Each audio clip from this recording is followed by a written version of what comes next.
Surah ke-17 Al-Isra, ya, di ayat yang ke-82, ya, Allah memberikan statement tentang syifa di situ. Ya, paling kiri agak ke tengah sedikit, wa nunazzilu minal qur'ani ma huwa syifaa'un wa rahmatun lil mu'minin wa la yazidu adh-dhalimina illa khasara. Wa nunazzilu minal qur'an, dan kami turunkan dari ayat-ayat Quran itu, minnya tab'id, menunjuk pada sebagian. Jadi nanti ayat Quran itu punya banyak keutamaan. Setiap ayatnya itu keutamaan pedomannya ke A, keistimewaannya bisa A, nanti yang lain bisa B, bisa C. Ada terkait dengan penyakit, ada terkait dengan kesuksesan, ada terkait dengan karir, dengan macam-macam. Ya, itu bimbingan yang kompleks dan sangat luas. Nah, ada sebagian ayat Quran itu yang ayatnya memberi petunjuk, langsung berfungsi sebagai syifa. Ya, wa rahmatul lil mu'minin, ada ayat lain berfungsi sebagai rahmat. Tapi ingat, lil mu'minin, bagi orang-orang yang yakin, tanpa ragu. Jadi kalau kita ingin berinteraksi dengan Al-Quran, kaidah pertamanya jangan pernah ragu. Ya, Quran surah kedua ayat 2, dzalikal kitabu la raiba fi. Semua isi Al-Quran akan jadi petunjuk, hudan lil muttaqin, bagi orang takwa, syaratnya la raiba fi. Jangan ragukan sedikit pun. Anda ragu, Anda tidak mendapat manfaatnya. Oke, sekarang kita kembali. Apa itu syifa? Syifa sering diterjemahkan dengan obat. Ya, penawar. Syifa sesungguhnya punya arti yang lebih luas. Ya, obat itu di dalam Al-Quran, bahasa diksi Al-Quran, juga hadis, bahkan standar bahasa Arab biasa, itu setidaknya punya dua, ya, diksi dari dua kasus yang terjadi. Ya. Satu begini, jika penyakit ya, yang butuh obat, penyakitnya itu berupa penyakit fisik saja, secara fisikal. Misal, saya katakan misalnya sakit gigi, fisik ya, fisik saya yang kena. Kemudian sakit perut, sakit kepala. Itu penyakitnya disebut dengan daun. Daun. Oke? Penawarnya, obatnya disebut dengan dawaun. Ini.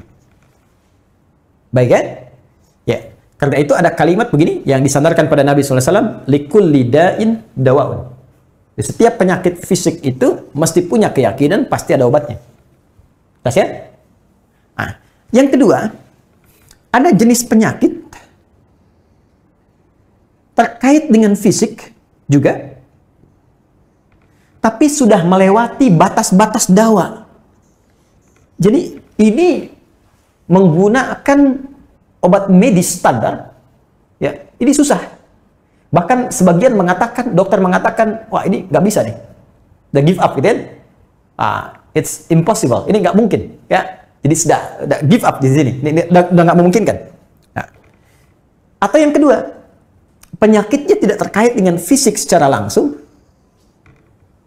tapi ada yang terkait dengan aspek-aspek psikal, ya.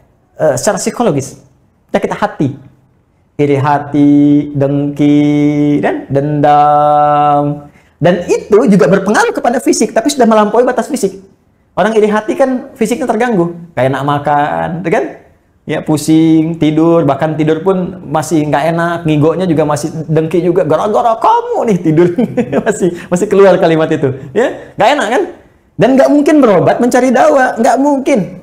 Ya, silahkan cek ke rumah sakit, ada poli dendam, poli iri hati, nggak mungkin. Ya, yang ada poli gigi, poli mata, dengan ya, poli iri hati, poli dendam, nggak ada, poligami nggak ada di rumah sakit. Anda nggak mungkin menemukan itu. Ya, nah, maka penyakit yang lebih lekat kepada aspek non fisik itu seringkali diistilahkan oleh Al-Quran dengan kata marad namanya, maradun. Ya, penyakit hati. Karena itu ketika Allah menyifati orang munafik yang hatinya bermasalah, Allah tidak menyebutkan kata daun, tapi menyebutkan kata marad. Silahkan cek di Quran surah kedua Al-Baqarah ayat 10. Fi qulubihim marad. Ya, di dalam hati mereka ada penyakit. Hati yang di sini bukan hati fisik ya. Ya, tapi sumber kehidupan kita yang ditetapkan oleh roh. Nanti ketika fisik itu mulai sempurna selama 4 bulan jadi mudghah. Jadi kan ada 3 tahapan seperti kita ketahui, ya. Dari mulai di Al-Arba'in, kalau kita baca Al-Arba'in, Al-Imam An-Nawawi, hadis nomor yang keempat, ya, an Abdullah bin Mas'ud radhiyallahu taala anhu qala qala Rasulullah SAW huwa as-sadiqul masduq inna ahadakum yujma'u fi batni ummihi 40 yawman nutfah. 40 hari pertama ya itu baru berbentuk penyatuan perpaduan antara spermatozoa dengan ovum, thumma yakunu alaihi 'alaqah, kemudian misla dzalika 'alaqah 40 hari kedua berbentuk zigot yang telah menempel di dinding rahim, thumma yakunu misla dzalika mudghah, 40 hari ketiga berbentuk mudghah, daging keratan. Bahkan sudah jadi bahasa sekarang ya di masa kan bahasan janin ya di kurikulum kedokteran saya lihat redaknya sama, mudghah ya. Nah, dalam fase ini kemudian ditiupkan roh ya, wa yursalu alaihimul malak alaihil malak, dan diutus malaikat, wa yu'maru bi katbi arba'in, dan diperintahkan menetapkan 4 hal. Nah, saat ditiupkan roh ini itu terjadi kemudian penyatuan antara fisik dengan roh. Itu ada di Quran surah ke-15 ya, ayat ke-28. Ya, wa idz qala rabbuka lil malaikati inni khaliqun basyaran min salsalin min hama'in masnun fa idza sawaituhu wa nafakhtu fihi min ruhi.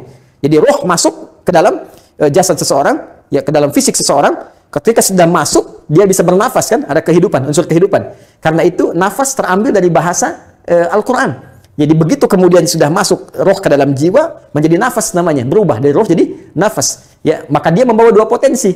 Ya, ada fujur, ada takwa. Di Quran surah 91 ayat 7 sampai 10. Wa nafsi wa ma sawwaha fa alhamaha fujuraha wa taqwaha. Jelas ya? Maka wa nafsi wa ma sawwaha, jika roh sudah masuk ke dalam jiwa jadi nafas, dan disitulah manusia bisa bernafas. Tapi jangan lupa dia membawa 2 potensi. Ada potensi kebaikan, takwa, ada katalis kebaikan. Saya tidak mengatakan yang buruk. Itu katalisnya. Jadi lawannya langsung. Yaitu jujur, lawannya dusta. Ya, marah lawannya sabar. Yang sabar itu takwa, jujur itu takwa. Yang marah, yang sombong, yang bohong itu namanya fujur, itu katalisnya. Di Allah menciptakan sifat marah bukan ingin membuat Anda pemarah, tapi ingin kemudian memacu supaya yang sabarnya muncul. Sebab kalau nggak ada marah, bagaimana bisa ada sabar? Itu cara membacanya. Nah, di sini terjadi pergolakan. Ya, apa kaitannya dengan ini? Orang-orang yang tidak bisa mengendalikan sifat takwanya dan tidak menjadikan sifat fujurnya sebagai katalis, tapi diikuti menjadi dominan, maka jadi penyakit di hatinya. Itu yang disebutkan dengan marad namanya. Ya, itulah yang memunculkan penyakit riya, pamer, gitu kan? Sum'ah, ingin didengar orang, sombong turunannya, ya, kemudian dendam dan sebagainya. Ini marad. Marad ini dan penyakit yang sudah melewati batas fisik, kalaupun terkait dengan fisik, nggak ada obatnya dari dawa. Yang ada hanya syifa. Syifa. Maka jika ada orang tertentu yang terkena penyakit fisik yang sudah di luar batas dawa, yang medis misalnya udah nggak bisa nih, ini nggak mungkin, maka beralihlah dari dawa ke syifa. Ini yang pernah dilakukan oleh Nabi Ayyub alaihissalam. Ketika diuji dengan penyakit, Allah contohkan langsung supaya kita bisa meniru. Bukankah ayat ini turun ketika Nabi diuji dengan penyakit? Ya, supaya memohon kepada Allah. Jadi kan Nabi Ayub kan divonis dengan penyakit yang tidak pernah diderita oleh orang sebelum beliau, tidak akan dirasakan oleh orang setelahnya. Yang paling menarik apa yang dilakukan? Ketika semua mengatakan nggak mungkin, lalu turun kemudian gambaran dari Allah. Quran surah ke-21 ayat 83 sampai 84. Wa ayyuba, pakai fathah loh. Bukan dhamma, bukan kasrah. Ya, fathah itu menunjukkan sesuatu di masa lalu untuk dibuka bagi orang di masa depan. Ya, fathah itu dibuka. Itu ilmu lughahnya. Saya spesialisasi di bahasa Arab. Jadi di antara makna itu fathah, kenapa ada fathah, ada dhamma, ada kasrah, itu ada maknanya. Wa ayyuba, dan kami buka kisah Ayub di masa lalu sebagai inspirasi untuk orang di masa depan. Idnada rabbahu anni masanni yadhurru wa anta arhamur rahimin. Ketika beliau mulai meninggalkan opini manusia dan mulai kembali kepada Allah dengan sangat kuat untuk spesifik memohon kesembuhannya. Ya Allah, penyakit ini sudah mengganggu saya. Untuk ibadah, itu poinnya.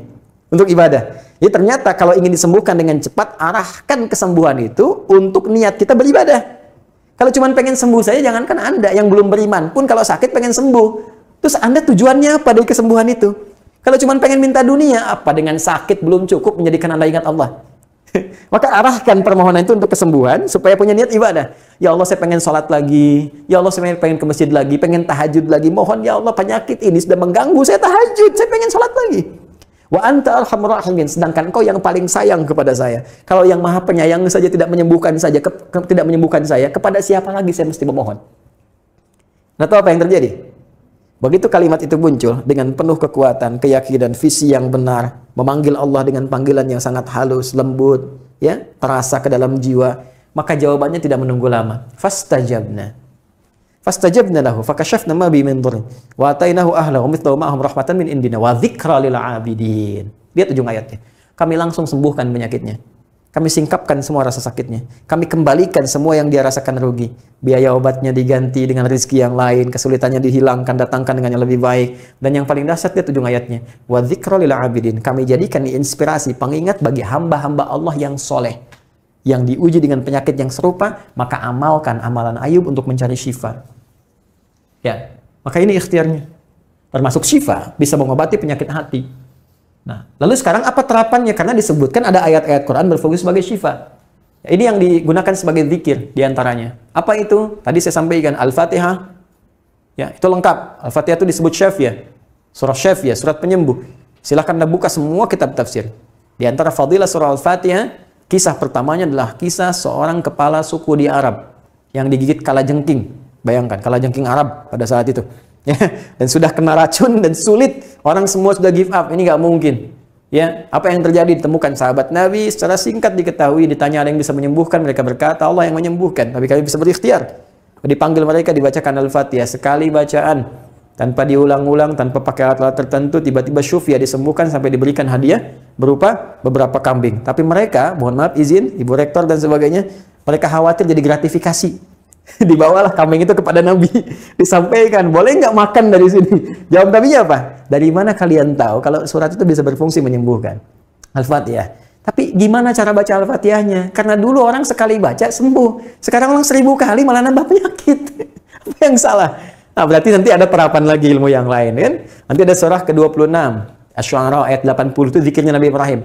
Biasanya saya praktekkan ini, ya termasuk dengan kawan-kawan, saya suka sampaikan kalau ada yang dirasa-rasa sambil dipegang, sambil kembalikan kepada Allah, baca wa idza maridtu fahuwa yashfin. Kalau saya sakit pasti Allah sembuhkan, nggak mungkin dititipi penyakit kalau nggak ada hikmah di balik itu. Ini pernah saya amalkan saat diundang saya ke Kalimantan untuk ceramah, tiba-tiba ceramahnya ba'da maghrib, sore hilang suara. Hilang. Sama sekali nggak ada. Ya begitu sholat, ya kita sama amalkan tadi dengan penuh keyakinan, minta ikhtiar juga pakai fresh care gini, tapi kita minta ya Allah, ya wa idza maridtu fahuwa yashfin, kalau saya sakit pasti Allah sembuhkan. Nggak mungkin ditugaskan kalau Allah nggak berikan perangkatnya, pasti diberikan. Nah, tahu apa yang terjadi? Begitu ngimamin maghrib, suara keluar serak-serak basah. Begitu tausiah, keluar sempurna. Ba'da isya nyambung, keluar sempurna. Habis ceramah, hilang lagi suara. Hilang lagi suaranya, supaya disuruh istirahat, gak banyak nanya orang gitu kan. Tapi itu menarik. Dan puncaknya tadi, Quran surah ke-21 ayat 83 sampai dengan 84. Tergantung kasusnya. Kalau di kasusnya misalnya kasus, mohon maaf, ya terkait dengan kehamilan, nanti ada lagi yang lain ayat-ayatnya. Ya. Misal di Quran surah ke-3 ayat 38 sampai 39. Nanti di Quran surah ke-19 menjelang persalinan, dari ayat ke-25 sampai dengan ayat ke-26. Nanti di Quran pas kalau sudah berkembang janinnya, ada di Quran surah ke-7 misalnya, ayat 189 dengan doanya dan turunan lainnya. Bahkan bisa diamati teman-teman yang di SPOG misalnya, atau di kebidanan, ada nanti ayat-ayat spesifik, Quran surah ke-22 ayat yang kelima, ya ada di Quran surah ke-23 Al-Mu'minunnya, ya ayat 11 sampai 13 itu lengkap sekali. Kita bisa gali sampai ke situ. Itu yang kita maksudkan syifa. Jadi keluarkan ayat-ayatnya, tapi bukan sekedar dibaca, dalami isinya. Sehingga paham apa yang harus dilakukan. Karena di sini nanti ada konsep ikhtiar juga. Ikhtiarnya bagaimana, ya secara medisnya seperti apa, dan pertolongan kepada Allahnya bagaimana. Terakhir Nabi pernah datangi seseorang, dia minta disembuhkan. Ya Allah, ya Rasulullah, si fulan sakit, tolong sembuhkan. Kata Nabi, idzhab ila tabib. Pergi ke dokter. Kata orang ini, Anda kan Nabi, tinggal berdoa disembuhkan. Jawab Nabi sangat elegan. Pertanyaan orang ini bagus, Anda Nabi, berdoa dikabulkan, pasti. Tapi jawab Nabi sungguh elegan. Kata Nabi, kesembuhan itu dititipkan di tangan para dokter. Jadi Nabi ingin memberikan satu isyarat, Anda tetap ikhtiar. Karena tidak selamanya Nabi akan hidup. Ya, karena itu dokter-dokter mesti belajar. Saya menambahkan dokter-dokter yang bisa belajar dari Quran juga. Saya mengharapkan nanti ada dokter mata yang hafal, ya. Misalnya ayat-ayat tentang doa, tentang mata, ya, riset tentang ayat-ayat mata, hadis-hadisnya apa, sehingga Anda bisa menerapkan resep-resep yang indah. Ya, aduh, kenapa nih dok, mata saya nih nggak bisa dikontrol nih, sakit. Kenapa? Saya kalau ngelihat tetangga beli kulkas sakit, kan nggak bisa dikasih obat tuh ya. Anda bisa kasih resep Quran surat sekian, ayat sekian, ayat sekian. Nah, itu yang banyak kejadian sekarang. Ya, orang matanya sehat tapi tidak bisa membedakan mana milik dia, mana milik orang lain. Demikian juga dengan yang lainnya.